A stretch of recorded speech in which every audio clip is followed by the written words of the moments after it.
লন্ডনে জগন্নাথপুর স্বরূপচন্দ্র সরকারি উচ্চ বিদ্যালয় শতবর্ষ পূর্তি উপলক্ষে সমন্বয় পরিষদ ও উপদেষ্টা পরিষদের যৌথ সভা অনুষ্ঠিত হয়েছে।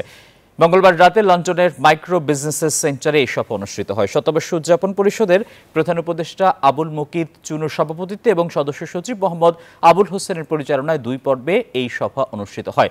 প্রথম পর্বে বক্তারা অনুষ্ঠানের সফল আয়োজনের লক্ষ্যে নানা দিক নির্দেশনা ও পরামর্শ তুলে ধরেন। বিরতি ও নৈশভোজের পর দ্বিতীয় অধিবেশনে প্রধান সমন্বয়ক আশিকুল হকের সভাপতিত্বে ৮টি উপকমিটি গঠনের প্রস্তাব পেশ করা হয়। সভায় আরও বক্তব্য রাখেন এসআই আজাদ আলী, আনোয়ার হোসেন, আশিকুর চৌধুরী, সুলতান আহমেদ সহ অনেকে।